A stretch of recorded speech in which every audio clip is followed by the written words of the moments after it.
chaque instant, pour qu'ensemble nous puissions vivre dans le cœur de la très sainte Trinité, au nom du Père qui nous crée, au nom du Fils qui nous sauve, au nom de l'Esprit Saint qui nous sanctifie. Fiat, Amen, Alléluia. Alors, comme petite parole de Dieu aujourd'hui, puisque c'était la fête du Christ roi dimanche passé, j'ai passé prendre une première parole en lien avec la fête du Christ roi. Alors, c'est dans Jean 18, 36, où il est dit « Mon royaume n'est pas de ce monde, mais il est au milieu de vous. » Donc, il est dans notre cœur. C'est là que Jésus veut venir régner en chacun de nous. Et la deuxième parole qui va en lien avec l'enseignement d'aujourd'hui, c'est dans Jean 16, verset 20. Votre tristesse se changera. Attendez, je vais prendre ici. En vérité, je vous le dis, vous pleurerez et vous vous lamenterez, et le monde se réjouira.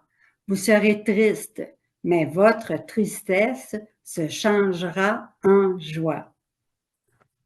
Alors, voilà pour la parole de Dieu, puis on va mettre ça en pratique aujourd'hui.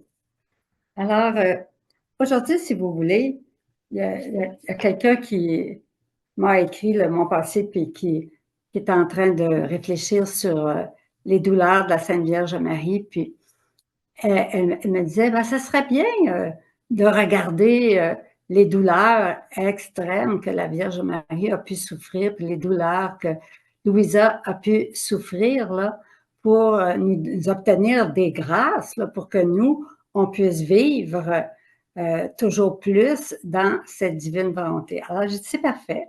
Alors, c'est ça qu'on va regarder aujourd'hui. Puis à travers ça, ça va nous permettre de voir que nos pensées ne sont pas celles de Dieu, puis aussi de voir, d'entrevoir, je dis bien, la grandeur du don de vivre dans la divine volonté. J'ai dit bien d'entrevoir parce que c'est impossible, c'est tellement grand que ça nous dépasse infiniment. Nous, avec notre petite intelligence humaine, là, on peut en comprendre un peu plus, mais on a pour l'éternité, puis jamais on arrivera au bout de la grandeur, de l'infinitude de la vie dans la divine volonté. Alors, comme premier texte, j'ai pensé qu'on ferait une petite révision. On a vu ça, bien, c'est vrai que ça date de juin 1921. Donc, ça fait 3 ans qu'on a fait l'enseignement sur les 5 règles de vie. Mais aujourd'hui, on va se rappeler la 4e puis la 5e règle de vie pour voir si on met toujours ça en pratique dans notre vie. Parce que quand on donne les enseignements, quand Jésus nous enseigne dans les livres, c'est pour qu'on mette ça en pratique dans notre vie de tous les jours. Alors, dans la 4e règle de vie, Jésus, il dit, « À l'avenir, je veux qu'il n'y ait plus de tu et de je. Il n'y aura pas de je ferai et tu feras. Ces paroles disparaîtront et seront remplacées par nous ferons. Tout sera nôtre, comme toute épouse fidèle le ferait. Tu feras action commune avec moi et tu guideras les destinées du monde. » Donc, on peut avoir une influence sur ce qui se passe sur le monde, pas juste le regarder puis dire « c'est effrayant, la guerre, c'est effrayant, la dévastation partout », mais on peut, par notre prière, la force, la puissance divine qu'elle contient, unie, fusionnée à Jésus, hein, jouer, influencer sur les événements qui se passent sur la terre. Toutes les personnes rachetées par mon sang sont devenues mes enfants et mes frères. Hein? On est tous les frères de Jésus, les enfants du Père. Et puisqu'elles sont miennes, elles seront aussi tes enfants et tes frères. Donc, à partir de 2021, quand on a lu, Jésus nous dit qu'on doit regarder toute l'humanité comme étant nos frères et nos sœurs, même s'ils sont loin, loin, loin, qu'on ne les verra jamais physiquement, mais on peut déjà, avec l'Internet, la télévision, avoir un lien avec l'Europe, tout ça qu'on avait très peu il y a 40 ans, 50 ans, c'était très local. Mais maintenant, on a un peu plus d'idées des autres peuples, de ce qui se passe ailleurs. Mais il faut être solidaire, puis être, comme le dit Jésus, là, que ce soit tous nos enfants et tous nos frères. Alors, parce que tant parmi d'elles sont devenues sauvages et se sont éloignées de Dieu.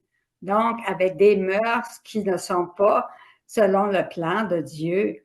Alors, Jésus, il dit, tu les aimeras comme une vraie mère. Alors, si on est une vraie mère, on se soucie de la santé de nos enfants.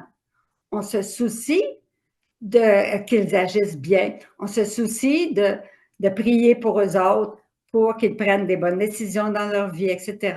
Donc, on doit se soucier de l'humanité entière comme on se soucie de nos propres enfants, de notre famille. Maintenant, Jésus, il dit, c'est à l'échelle mondiale de toutes les générations passées, présentes et futures, même pas juste celle qui est présente sur la terre, mais toutes celles qui ont existé puis qui existeront jusqu'à la fin du monde. Beaucoup sont dévergondés, nous dit Jésus.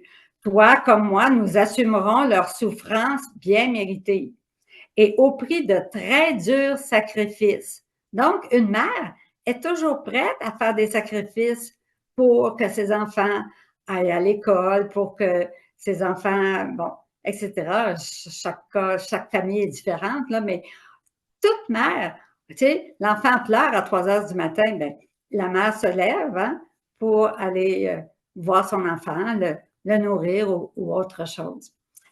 Tu essaieras de les conduire à la sécurité. Ça veut dire quoi, ça? De les conduire à Jésus, parce que c'est lui la sécurité, c'est lui le refuge, chargé des mérites de tes souffrances et arrosé de ton sang et du mien. Donc, voyez-vous, Jésus ne dit pas juste le mien, de mon sang, mais il dit celui de Louisa, donc le nôtre aussi, là.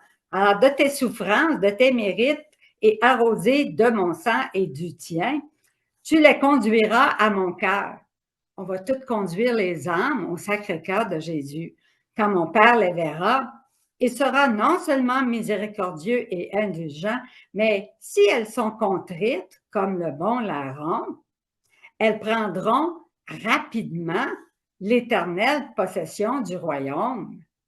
Voyez-vous, donc, il ne faut jamais se décourager pour personne parce que même celles qui sont comme le bon larron, si elles sont contrites, elles prendront rapidement l'éternelle possession du royaume. Règle numéro 5.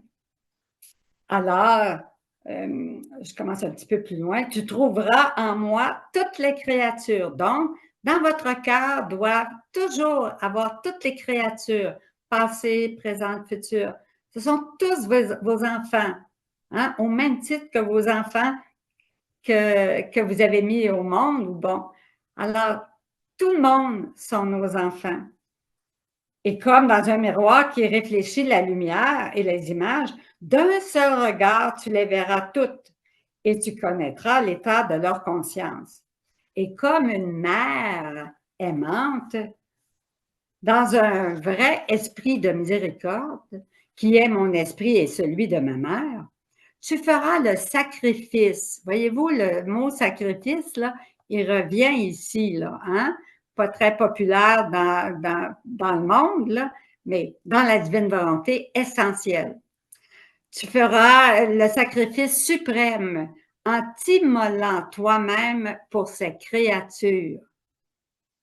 Ce sacrifice sera comme un manteau qui te couvrira comme une véritable et fidèle imitatrice et épouse. Alors Jésus veut vraiment qu'on soit mère, des mères aimantes, miséricordieuses pour tous nos frères et sœurs, passés, présents et futurs. Dans notre prière, gardons-le toujours vivant. Je continue avec un petit texte où Jésus parle justement de ces deux mamans. C'est tellement beau. C'est un texte dans le tome 24, le 2 septembre 1928, où Jésus parle de ces deux mamans. Il dit « mes deux mamans ». Il dort, mais en même temps, Louisa l'entend dire ceci, mes deux mamans. Ma maman est la petite fille de la divine volonté. Ma divine volonté, puis j'ai pris ce texte-là parce qu'il y a un secret qui est là-dedans, là, puis que si vous n'aviez pas saisi ça avant, là, que là, on va le saisir cet après-midi pour s'en rappeler toujours. Alors, il dit, ma maman est la petite fille. Ma divine volonté les unit ensemble pour moi et les fait toutes deux ma maman. Puis là, il pose une question. Pourquoi la reine du ciel est-elle ma vraie mère? Essayez de répondre là, sans regarder dans le texte, là, puis après, vous regarderez.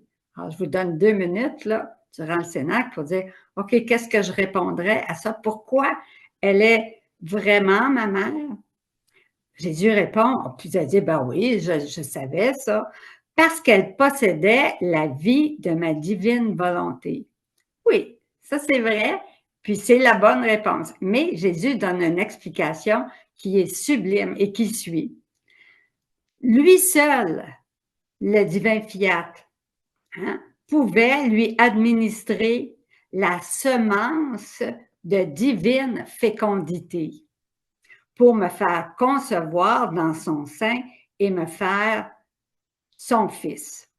Sans ma divine volonté, jamais Marie n'aurait pu être ma maman, car personne au ciel ou sur la terre, donc Jésus dit bien qu'il n'y a personne au ciel et sur la terre, ne possède cette semence de divine fécondité, qui peut même faire que le Créateur soit conçu dans la créature.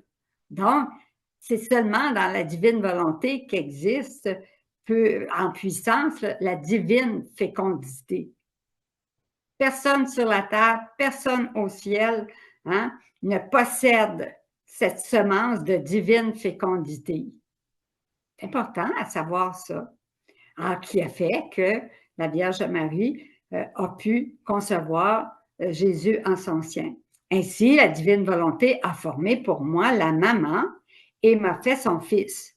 Ma divine volonté forme maintenant pour moi sa petite fille pour être ma maman. Voyez-vous, ça n'existe pas ailleurs que dans la divine volonté. Alors, si on veut posséder cette divine fécondité, il faut vivre dans la divine volonté parce qu'elle seule possède la fécondité divine. Alors, elle dit ceci, ma divine volonté forme maintenant pour moi sa petite fille pour être ma maman. Et elle me l'a fait trouver près de ma première mère pour lui permettre de répéter ses actes et de les entrelacer ensemble pour faire demander par sa petite fille son royaume et répéter ainsi sa divine semence et la fécondité du fiat voluntas tua dans les créatures. Alors, il n'y a pas de fécondité divine sans la divine volonté. Ma volonté seule, seulement la divine volonté peut tout faire et tout me donner. Ô divine volonté, comme tu es aimable, puissante et admirable, ô je t'en prie, descends dans le cœur de tous et place en eux ta divine semence, afin que cette graine féconde puisse former son royaume et te faire régner sur la terre comme tu règnes au ciel. Alors, voyez-vous, ces deux mamans qui possèdent la divine volonté, alors, nous ont été données à nous-mêmes. Jésus nous a donné sa maman au pied de la croix. Voici ta mère, voici ton fils.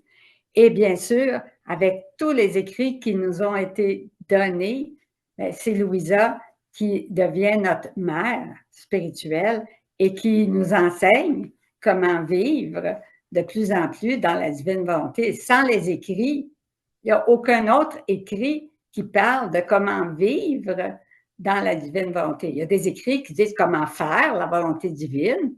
Hein, c'était connu autrefois. Mais comment vivre dedans, mais ça, c'est tout à fait spécifique à Louisa. Alors, on va aller voir les souffrances. Hein? On va commencer par les souffrances de Louisa. Ça va être dans le tome 24, le 8 septembre 1928, où c'est Louisa qui parle. Combien de sacrifices sont nécessaires pour ce royaume du fiat? Sacrifice d'écriture, sacrifice de repos, sacrifice de sommeil, souffrance, prière incessante, mort continuelle de la volonté humaine afin que la divine volonté puisse avoir une vie permanente. Alors, on sait, on a juste à lire les livres de Louisa, puis un peu sa vie, combien elle a souffert, hein, toute sa vie, là, toutes ces souffrances-là qu'elle dit, toutes ces années au lit sans manger. Si elle mangeait, elle régurgitait la nourriture plus belle que celle qu'elle avait pris déjà. Alors, et beaucoup d'autres souffrances que seul Jésus connaît. Et après tout cela, c'est Louisa qui pense que peut-être qu'on ne verra rien de bon, ni gloire de Dieu, et tant de sacrifices resteront sans utilité et sans effet. Mais alors que je pensais à ces choses, mon toujours aimable Jésus se manifesta en moi et me serrant dans ses bras, il me dit, « Ma fille, que dis-tu là? Il n'y aura pas de sacrifice que tu aies fait qui n'aura sa valeur et ses précieux effets, car tout acte accompli dans ma volonté est pour demander qu'elle soit connue, acquiert par nature une vie divine et une vertu communicative, de façon à communiquer aux autres la vie divine et la vertu qu'il contient. Si bien que tout ce que tu as fait et souffert est en ce moment présent devant Dieu dans un acte de requête. Alors, Louisa est au ciel, puis est dans un état de requête pour nous, là, pour obtenir que les créatures se disposent à recevoir ce grand don de vivre dans la divine volonté et pour que Dieu leur concède un bien si grand. Puis, lorsque ma volonté sera connue et son règne achevé, c'est pas encore le règne achevé, là, tous les mots que tu as écrits, les nuits de veille, tes prières incessantes, tes rondes dans l'œuvre de la création et de la rédemption, tes nombreuses années d'alitement, tes souffrances et tes sacrifices brilleront comme des rayons de soleil, comme des diamants et des pierres précieuses d'une valeur infinie qui, peu à peu, seront reconnus par ceux qui auront le grand bien de la connaissance de ma volonté et de la vie dans son royaume. Plus encore, ils sauront que les fondations incrustées de joyaux et les bâtiments érigés sont cimentés par les nombreux sacrifices de celle, Louisa, à qui fut confiée la mission de faire connaître le royaume de ma volonté. Tout sera connu de façon claire et aussi ceux qui y ont contribué, tous ces confesseurs, là, hein? Et bien sûr, c'est Annibale Maria de Francia, alors qui t'ont dirigé, ceux qui t'ont dirigé, qui t'ont commandé d'écrire, et s'ils se sont intéressés à faire connaître par la parole ou par l'écriture ce qui concerne mon divin fiat. Et ce n'est rien encore. Tout le bien que feront ceux qui possèdent le royaume de mon fiat et toute la gloire qu'ils me rendront va descendre et remonter en ceux qui ont été le commencement et la cause d'un si grand bien. Donc, tout le bien va toujours remonter à Louisa. Mais si nous-mêmes, nous avons fait du bien, avons annoncé les livres du ciel à des personnes, puis bon, etc., mais tout, ça va rejaillir continuellement sur nous autres quand on va être rendu au ciel. Et même si tu es au ciel, la vertu communicative de ma volonté qui vivait en toi sur la terre te mettra en communication avec eux. Donc, c'est pas parce qu'elle est partie au ciel qu'il n'y a plus de communication. Non, la communication continue à cause de la vertu communicative de la divine volonté. Elle gardera toutes les voies ouvertes entre toi et eux. Ainsi, ta vie et tout ce que tu as fait et souffert sera parmi eux. Et tout ce qu'ils feront aura son origine en toi, car une est la divine volonté de l'un et de l'autre.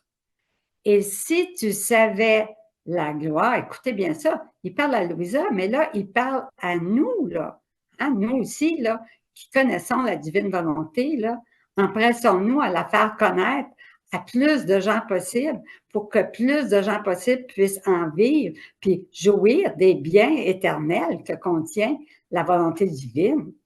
Alors, il dit ici, si tu savais la gloire, les satisfactions, les délices qui te reviendront, tu aimerais te sacrifier encore plus pour que ma volonté soit connue et domine au sein de ces créatures.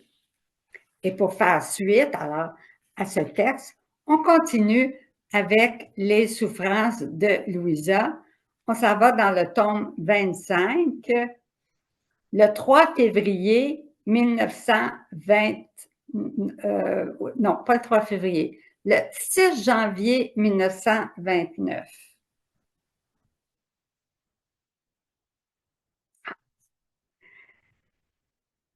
La divine volonté, dans la divine volonté, on trouve la force communicative, on vient de le dire tantôt, des biens divins. Et telles de puissantes vagues, nos déversements de bonheur, de lumière et de force, etc., qui coulent sur les créatures qui la possèdent. Et elle a la vertu de changer, la divine volonté, la nature des choses les plus dures, les plus douloureuses et les plus amères. Là où mon divin fiat est présent, les choses les plus dures deviennent douces. Les souffrances se changent en joie, l'amertume en douceur. La terre devient ciel et les sacrifices des conquêtes. C'est important d'aller relire ça là, pour que ça devienne réel dans votre vie. Puis Jésus il dit, ton exemple, Louisa, est plus que suffisant pour te convaincre de ce que je te dis. Si ma volonté, regarde, si ma volonté n'était pas présente en toi, Louisa, clouée au lit comme tu l'es depuis tant d'années, sans profiter du soleil, de l'air, des plaisirs de la terre. Vous imaginez, là, vous, au lit, dans une petite chambre, loin de la fenêtre, très petite, là, puis sans jamais sortir de ce lit, d'être cloué au lit dans cette petite chambre, sans profiter du soleil, de l'air et des plaisirs de la terre. Tu peux même dire que tu ne les connais même pas. Tu aurais été la plus malheureuse des créatures. On aurait dit, nous autres, la pauvre elle. C'est épouvantable. Ô combien ton état aurait été dur et amer. C'est vrai, hein? Mettons-nous à sa place, là. Combien on ne voudrait pas avoir été à la place de Louisa, puis d'être au lit pendant 61 ans, puis sans manger les choses qu'on aime beaucoup manger, puis que notre palais trouve très bonne à déguster. Cependant, mon divin fiat qui possède la source du bonheur, en se déversant sur toi pour couler même dans la moelle de tes os, alors à Louisa, là, il parle à Louisa, te communique son bonheur et avec sa force, endort en toi tous les maux et te rend heureuse. Alors, si la divine volonté l'a fait pour Louisa, elle va le faire pour chacun de vous. Mais il faut vivre dans la divine volonté. Et si tu savais combien il me plaît de te savoir heureuse, Alors, voyez-vous, Dieu, il ne veut pas nous rendre malheureux avec les souffrances ou tout ça, absolument pas. Il dit, si tu savais combien j'aime ça te voir heureuse, puis il veut nous voir tous heureux, heureuses. De plus, je te vois heureuse, non parce que tu es dans un état de plaisir ou d'amusement, mais je te vois heureuse confinée au lit. Ah, cela me ravit, me fait trépigner d'amour et m'attire tellement vers toi. Et dans mon délire d'amour, je dis, ô prodige de mon divin fiat, qui rend ma fille heureuse dans un état que le monde aurait qualifié de malheureux, infortuné, et peut-être encore jamais vu ni compris. Pourtant, avec ma divine volonté, elle est la plus heureuse des créatures.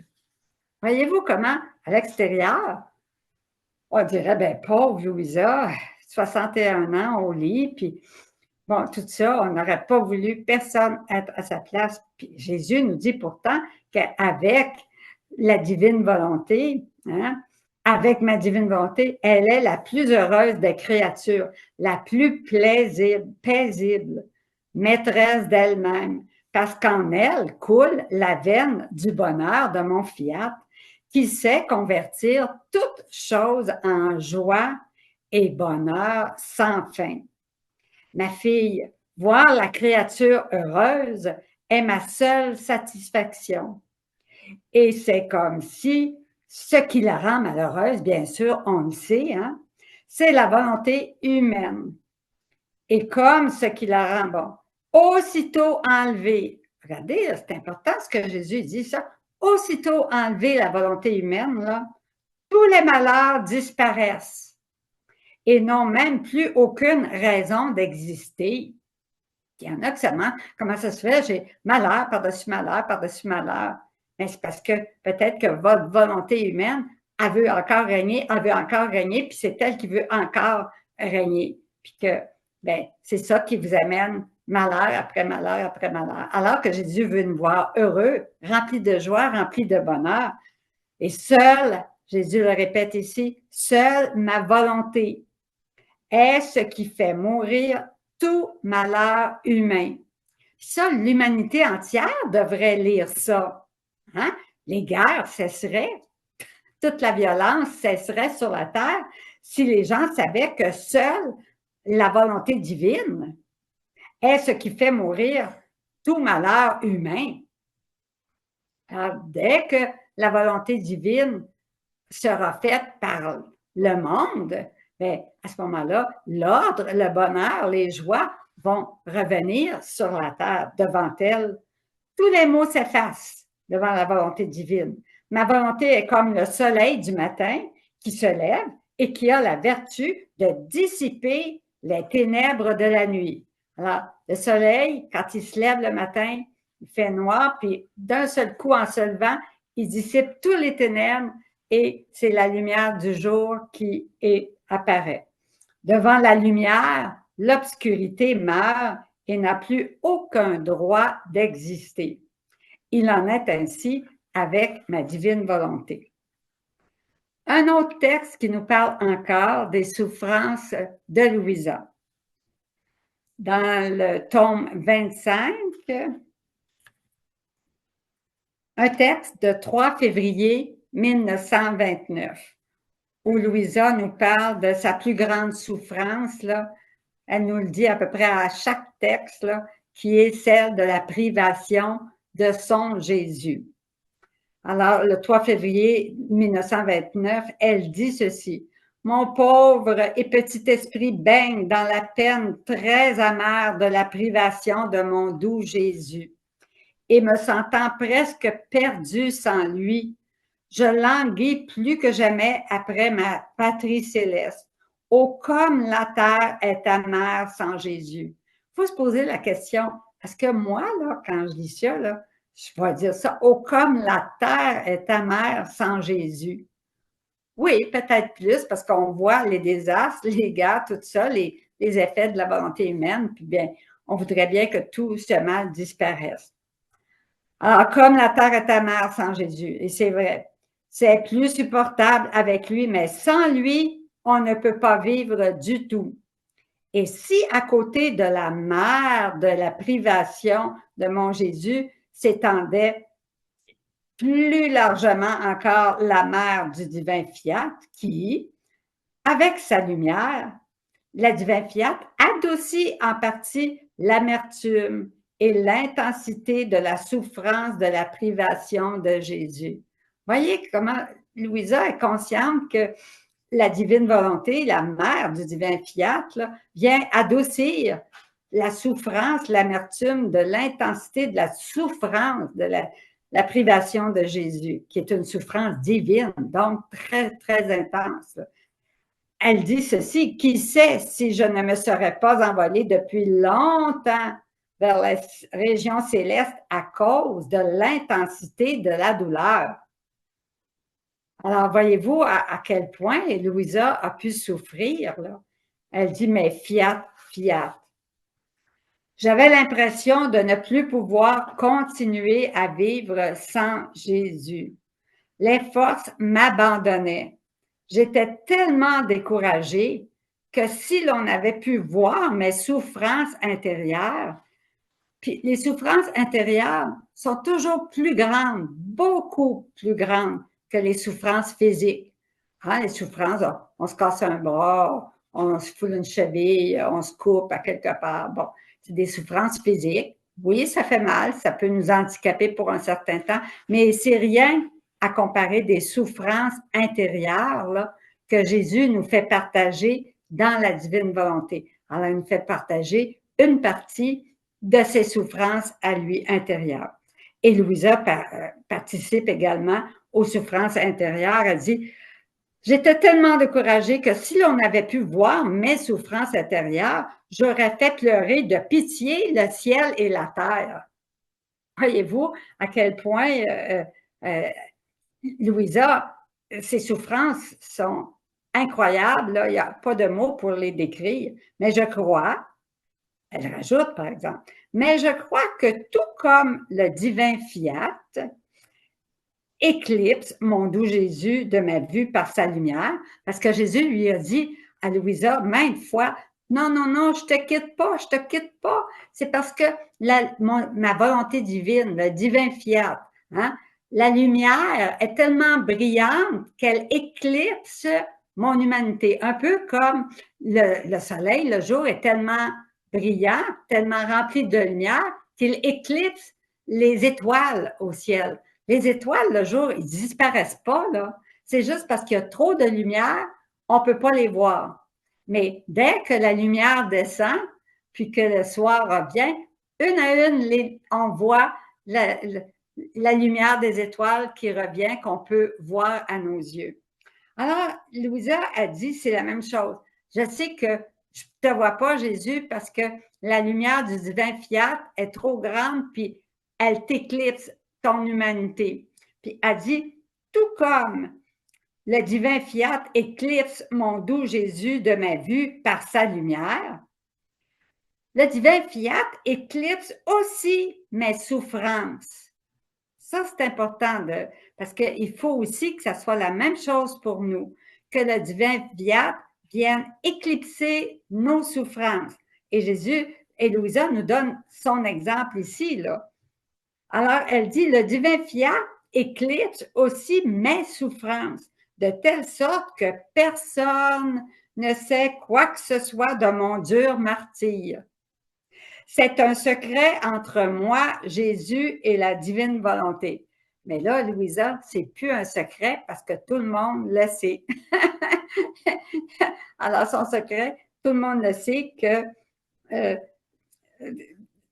son secret de savoir que le divin fiat éclipse aussi ses souffrances, là, et elle continue. Quant aux autres, les autres personnes, personne ne sait rien.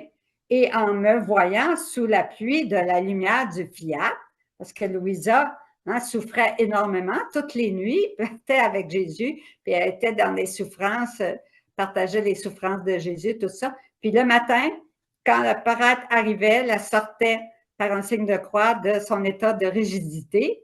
Louisa, par la suite, reprenait ses travaux de dentelle. Et les jeunes filles arrivaient dans sa chambre pour faire avec elle les 24 heures de la Passion. Et puis, elle paraissait souriante, joyeuse, comme la plus heureuse des créatures, comme si de rien s'était passé la nuit précédente avec Jésus. C'était son secret, mais personne ne pouvait le savoir durant le jour. Il me croit peut-être la plus heureuse des créatures. Ô puissance de la divine volonté, tu sais comment changer les choses et là où tu es, tu fais que tout semble être beau et bon. Voyez-vous? Alors, quelqu'un qui vit dans la divine volonté, il ne sera pas oh, je suis donc malheureuse. J'ai des. Non, parce que dans le divin fiat, hein, le bonheur, les joies sont tellement immenses, puis cela, la lumière du divin fiat va venir éclipser toutes nos souffrances à nous aussi. Mieux encore, avec ta lumière, divine volonté, tu enjolives toutes les souffrances et les fais paraître aussi rares que des perles précieuses. Elle qui souffrait tout le temps, puis qui nous dit ici que ses souffrances paraissaient de l'extérieur aussi rares que les perles précieuses qui renferment en elle des mers de joie et de bonheur. Comme tu es ingénieuse, ô divine volonté, sous ton empire de lumière, on ne peut que demeurer muet, t'aimer et te suivre. Alors, on va voir dans le tome 24, un texte du 18 août 1928, où là, on va parler des souffrances de Jésus, des souffrances de Marie, puis on va voir comment eux autres aussi, là, à ce qu'il y a, tu sais, on dit les souffrances de Jésus, on a juste à lire les 24 heures. Je veux dire, ça prenait la force divine pour être capable de passer à travers toutes ces souffrances-là. Mais on va voir ici encore le secret que contient la puissance de la divine volonté. Alors, 18 août 1928. Je fais ma ronde habituelle dans les œuvres de rédemption en m'arrêtant tantôt à l'une, tantôt à l'autre des souffrances que Jésus et la céleste reine avaient souffertes. Et je me disais, qui sait combien leur cœur devait être noyé dans les souffrances? Hein, à première vue, c'est notre réaction aussi, là. Et ce n'étaient pas des petites souffrances, là. La Vierge a souffert jusqu'au point de sacrifier son propre fils, là. Et le fils, il a sacrifié sa vie. Et mon doux Jésus se manifesta en moi et me dit, un secret. Alors, que contient la divine volonté? Ma fille, comme le divin fiat, ou la divine volonté, c'est la même chose. Le divin fiat, la divine volonté, hein, c'est la même chose. Le divin fiat régnait en moi et en ma mère. Nous comprenions ce que signifiait faire et souffrir un acte en lui. Alors, Jésus-Marie comprenait la valeur de la souffrance là, et le grand bien que nous acquérions. C'est pourquoi, en vue de ce grand gain, la souffrance nous paraissait petite, comme une goutte d'eau dans la mer immense. Des fois, nous autres, on a l'impression que nos souffrances, c'est une mer immense, puis il y a une goutte d'eau de joie à travers ça, mais c'est le contraire, là. Les souffrances, une goutte d'eau par rapport aux mers de joie et de bonheur de la divine volonté, puis du bien que ça peut apporter à toute l'humanité. Nous aspirions à plus d'occasions et de travaux et de souffrances, car aucune douleur, pas même le sacrifice de sa propre vie, ne peut égaler un gain aussi grand qu'un acte accompli dans la divine volonté. Voyez-vous, c'est ça qu'on ne comprend pas puis qu'on a un peu de misère avec parce que la divine volonté, la grandeur de la divine volonté, mais en regardant l'attitude de Jésus puis de Marie, qui, eux, vivaient dans le royaume de la divine volonté, puis qui disent qu'ils essayaient de multiplier les occasions de souffrir pour le gain qu'ils gagnaient pour toutes les créatures, car aucune douleur, pas même le sacrifice de sa propre vie, ne peut égaler un gain aussi grand. C'est plus grand que notre vie. Puis Dieu sait comment est-ce qu'on y tient là, à notre vie. Là. On ne veut pas se faire tuer par n'importe qui. Là, puis, hein? Où sont les refuges, là, que quand il y aura de la violence, qu'on aille se cacher parce que nous, là, on ne veut pas se faire tuer. Là. On tient à notre propre vie, beaucoup, beaucoup, beaucoup. Mais Jésus, il dit que c'est rien, notre vie, là, à comparer au gain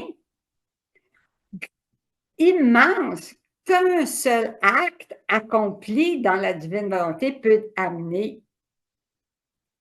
Alors, bien sûr, est-ce qu'on comprend la grandeur de vivre dans la divine volonté?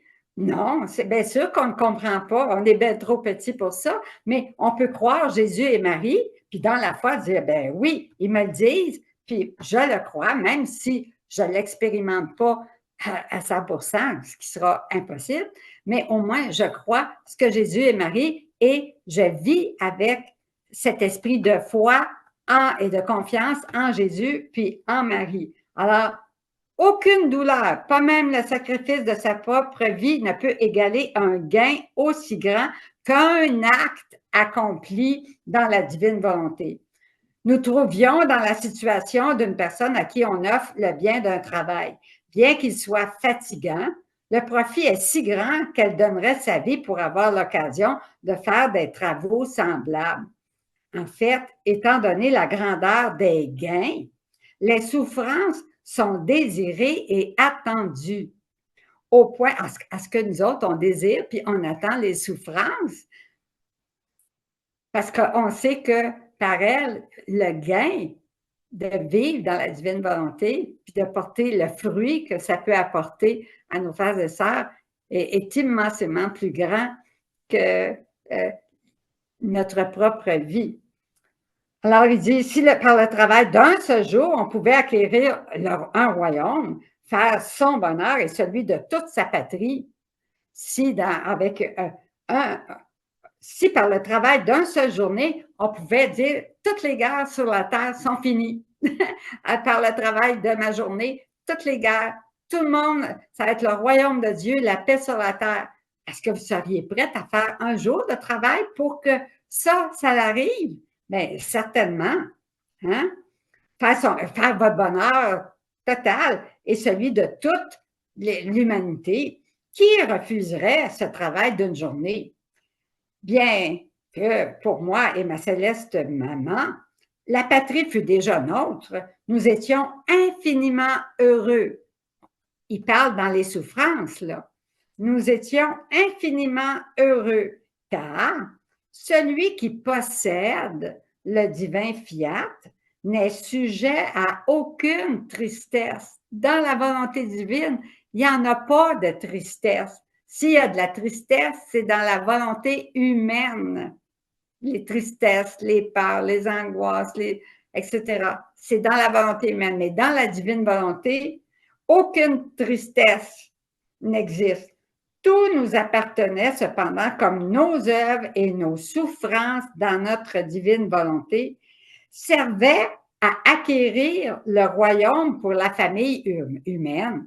Jésus et Marie savaient ça, que par leur souffrance, c'était le royaume pour la famille humaine là, dont ils prenaient possession puis qu'ils donnaient à chaque créature. Et chaque souffrance additionnelle redoublait leurs droits, nos droits, là, à un gain si grand d'entrer dans le royaume. Alors, chaque souffrance là, redoublait leurs droits à un gain si grand. Alors, par amour pour eux et pour les voir heureux, nous étions glorieux et victorieux. que le jour de notre vie ici-bas soit rempli de souffrances et de travaux pour eux. Voyez-vous, c'est important parce que nous autres, c'est le contraire, là. Notre humanité, là, on ne veut pas souffrir le plus loin possible, puis bon, etc. Alors que Jésus, Marie, c'est le contraire. Il voulait plus souffrir, plus agir pour acquérir encore plus de bienfaits pour le royaume de Dieu, pour que tous puissent entrer dans le royaume de Dieu. Et non seulement pour cela, c'est-à-dire pour le bien des créatures, mais parce que agir dans le fiat donne à une divine volonté un champ d'action. Ça permet à la divine volonté d'agir. Alors, agir dans le fiat, dans la volonté divine, donne à la volonté divine une occasion, un champ d'action, une occasion d'agir. Et en agissant dans le fiat, c'est le ciel tout entier qui court dans cet acte. Ce sont des soleils que l'on enferme. Alors, ce n'est pas des petites étoiles qui sont créées, mais des soleils que l'on enferme et des biens immenses qui surgissent pour toute l'humanité passée, présente et future. En somme, c'est ce divin fiat qui fait tout et possède toute chose. Tout vient du divin fiat, puis tout agit par le divin fiat. Tout nous vient du divin fiat. Ma fille, toutes les vérités que je t'ai manifestées concernant ma volonté sont autant de vie divine de ma volonté que j'ai émises pour le bien des créatures. Donc, les vérités, là, c'est des vies divines que le Seigneur a données, a émis pour que nous remplir de vie divine. Or, ces vies existent parce que la vie divine, elle n'est jamais détruite, là. Elle est continuellement, perpétuellement, éternellement vie. Et si en si grand nombre, ces vies divines formées par les vérités sont tellement en grand nombre qu'elles peuvent remplir le monde entier de la vie de la divine volonté. Voyez-vous comment est-ce que déjà, ces vies divines-là elles peuvent remplir le monde entier. Fait qu'il y en a beaucoup, beaucoup, beaucoup. Et apporter un bien infini qu'elle contient au sein des créatures. Mais comme elles ne sont pas connues, elles demeurent cachées, inactives, sans apporter le bien que chaque vérité possède. Alors, si vous avez les livres, mais que vous ne les lisez pas, vous ne pouvez pas acquérir, vivre, puis posséder le bien des vérités, puis acquérir le bonheur, puis les joies éternelles contenues dans les livres, parce que Jésus, il dit, si ce n'est pas connu, puis ça demeure caché, inactif, puis ça n'apporte aucun bien, pourtant, chaque vérité possède ce bien-là, mais s'il n'est pas connu, la créature n'en reçoit aucun bien. Elles sont toutes en attente, attendant avec une divine patience. Ça fait longtemps là, que le Seigneur attend qu'on se convertisse. Là. Ceux qui voudront ouvrir les portes pour les laisser sortir, ces vérités, cela sera fait par ceux qui s'occuperont de faire connaître au monde que ces vies existent. On est chanceux là, d'avoir les 36 volumes, puis qui a été traduit en français. C'est une grâce incroyable que Jésus nous fait, que Dieu nous fait, parce que s'il avait été en italien, là, la majorité de nous autres, là, on n'aurait pas pu les lire, puis on n'aurait rien compris de ces vérités-là. Mais le fait qu'ils sont traduits, on peut en profiter, puis c'est pas en une lecture qu'on va recevoir tout le bien, mais c'est à force de relire, puis que notre esprit se transforme pour que nos pensées deviennent les pensées de Jésus, parce que les pensées de Jésus ne sont pas comme nos pensées. Donc, si on pense humainement, on pense exactement le contraire de Jésus. Alors, il faut se laisser transformer tranquillement et c'est la lecture qui fait ce travail-là. Ils les placeront sur le chemin parmi les créatures, les livres, les vérités, afin que chacune de ces vies, les vérités contiennent des vies divines, là, hein, qui veulent se transmettre à nous pour que d'une vérité à l'autre, on ait de plus en plus de vie divine, la vie divine de Dieu, qu'elle grandisse en nous. Hein, puisse accomplir son office. Alors, chaque vérité, chaque connaissance a un office particulier et apporte la lumière et le bien qu'elle possède. En fait, ces vérités ont des pieds, mais ne peuvent pas marcher, des mains, mais ne peuvent pas agir, une bouche, mais ne peuvent pas parler. Donc, ils ont besoin de notre humanité pour pouvoir parler, pour pouvoir agir, pour pouvoir avancer et pénétrer dans le cœur de chacun de nous. Quel compte, Jésus dit, quel compte ne vais-je pas demander à ceux qui gardent tant de vies inactives? Et on sait que même aujourd'hui, il y a encore des personnes qui osent parler contre la divine volonté, contre Louisa Piccarreta, alors que c'est le plus grand des dons, c'est la vie même de Dieu qui veut se déverser en chacun de nous. Alors, regarde-les, ma fille, comme elles veulent toutes marcher, agir et parler. Mais comme on ne les fait pas connaître, c'est comme si elles n'avaient ni pieds, ni mains, ni voix. Il faut que vous soyez capable, à force d'avoir lu et relu, d'être capable d'en parler aux autres, puis que les autres voient, surtout dans votre attitude, une sainteté divine. Parce qu'il y a des gens, ils vont regarder des gens qui parlent de la divine volonté, puis ils vont dire, si c'est comme elle, là, qu'est-ce qu'elle fait, puis comment elle agit, là, je ne suis pas intéressée, moi, à la divine volonté, parce que il y a des personnes qui donnent un faux témoignage, là, un mauvais témoignage, parce qu'elles ne sont pas dans l'ordre, dans la sainteté de Dieu, en pleine possession des vertus divines, de la divine patience dont nous parle Jésus ici.